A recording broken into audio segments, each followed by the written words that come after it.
Bonjour à tous et bienvenue dans cette nouvelle vidéo consacrée à l'immatriculation d'une société par action simplifiée au greffe du tribunal de commerce. Je vais vous présenter comment doit être composé le dossier d'immatriculation. Avant de procéder à l'immatriculation de votre société, vous devez avoir déterminé le lieu du siège social, signé les statuts constitutifs et déposé le capital social auprès d'un établissement bancaire. Votre dossier d'immatriculation doit être complet au moment du dépôt, car si vous oubliez un élément, vous risquez un rejet de la part du tribunal de commerce ou de la part du CFE. Votre dossier doit tout d'abord être composé d'un exemplaire original des statuts constitutifs, c'est-à-dire que chaque page doit être paraphée par l'ensemble des associés fondateurs et signée en dernière page.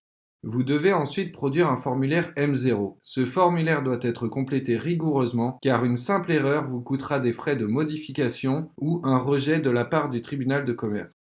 Pour chaque mandataire social, vous devez produire une copie de la pièce d'identité certifiée conforme. Cela peut être une carte d'identité valide ou un passeport. Les permis de conduire sont refusés. Je tiens à vous préciser que toute photocopie illisible sera rejetée par le greffe. Vous pouvez aussi produire un titre de séjour en cours de validité. Le statut porté sur le titre de séjour de son titulaire doit lui permettre de s'inscrire au registre du commerce et des sociétés. Si le mandataire social est une société, il faudra produire un extrait CABIS de moins de 3 mois ainsi qu'une copie de la pièce d'identité de son représentant légal. Ensuite, vous devrez justifier de l'occupation régulière des locaux pour domicilier votre société. Si vous souhaitez domicilier la société au domicile du président ou du directeur général, vous devrez fournir un justificatif de domicile au nom de ce dernier. Dans ce cas, il sera nécessaire de produire une attestation de domiciliation signée par le mandataire social. Si vous avez contracté un contrat de bail commercial ou un contrat de domiciliation avec une société agréée, vous devrez joindre à votre dossier un exemplaire de ce contrat. Concernant les mandataires sociaux, le président et les directeurs généraux, ils devront signer chacun une déclaration de non-condamnation et de filiation. En effet, les mandataires sociaux ne doivent pas avoir été condamnés antérieurement à une interdiction de gérer une société. Toute déclaration erronée peut être sanctionnée d'une amende de 4 500 € et d'une peine de 6 mois d'emprisonnement. Dans le cas où le président et les directeurs généraux ne sont pas désignés au sein des statuts, vous devrez fournir l'acte de désignation de ces derniers. Cet acte doit être signé par l'ensemble des associés et comporter la mention manuscrite bon pour acceptation des fonctions de président ou de directeur général.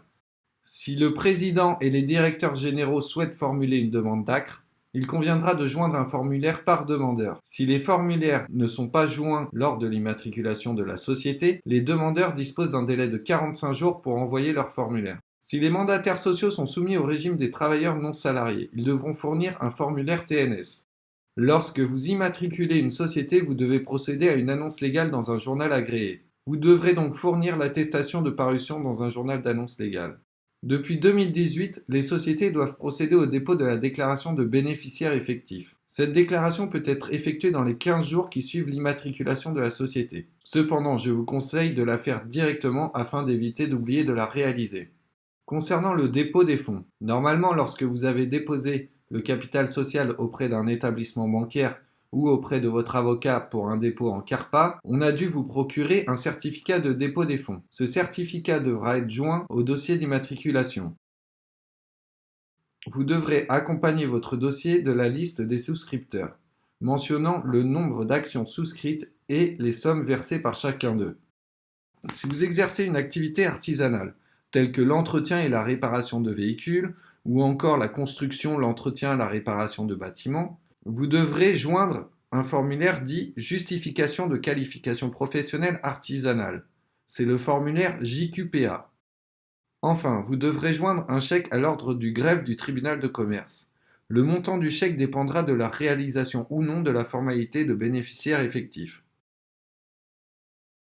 Au titre des frais d'immatriculation et de publication, votre société vous coûtera au minimum 400 €.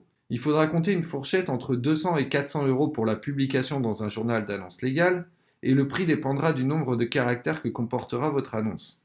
Il faudra compter environ 40 € de frais de greffe pour l'immatriculation de votre SAS, 24 € pour le dépôt de la déclaration de bénéficiaire effectif si elle est faite dans les temps, et 60 € si vous passez par un centre de formalité des entreprises.